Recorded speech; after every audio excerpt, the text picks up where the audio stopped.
Hello, I'm Ken Presner. Welcome to part 6 in this series of YouTube videos on the ultimate zapper and various health issues. In part 6 I'd like to talk about Dr. Hulda Clark. In earlier videos I've talked about the gospel according to Dr. Hulda Clark, referring to the 7-minute zapping cycle. I meant no disrespect, of course. Dr. Hulda Clark was a pioneer. She was a researcher.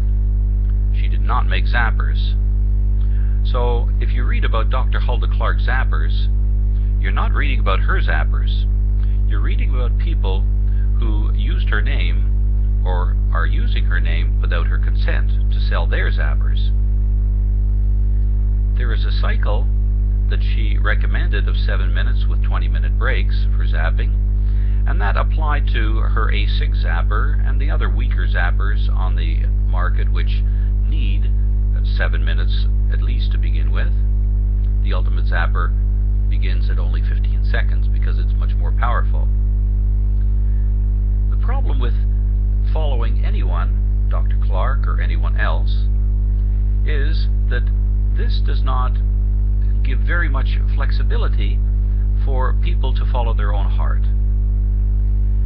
It's important to do what's good for you. And if following someone else will help you do this, then I'm all for it. The most important thing I'm for is results. Dr. Clark died of cancer. She wrote The Cure for All Cancers and The Cure for All Diseases. But she did not know everything about zappers and about health. So following her could be a mistake. Following certain things that she said, as far as I'm concerned, are very, very important.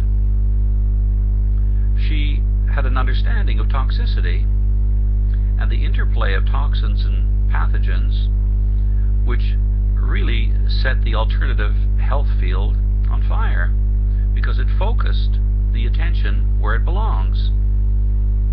The medical system chases after symptoms, but does not go to the root of problems that are toxicity related in most cases.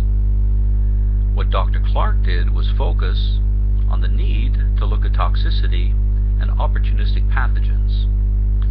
In that sense, she was a very great pioneer.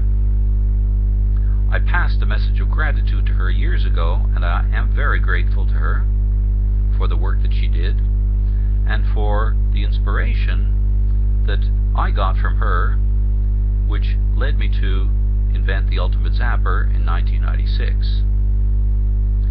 My message to you is, listen to yourself, listen to your own body, listen to your own mind and your own heart. Read everything that you can. Read Dr. Clark, read other zapper sites, read my site, and come to the conclusions that you come to based on what's good for you. There is no one size fits all. There are certain things which are vitally important, such as detoxification, mercury detoxification, if you have a history of silver amalgam fillings that are 50% mercury. As far as I'm concerned, there are things that are so important that they apply across the board, but there are other things such as your approach to zapping, zapping times, zapping frequency, and how you zap, that will depend largely on your own experience in order to determine the success that you will have with it. Thank you for watching. Please email me at kenpresner@hotmail.com. I look forward to seeing you here again soon.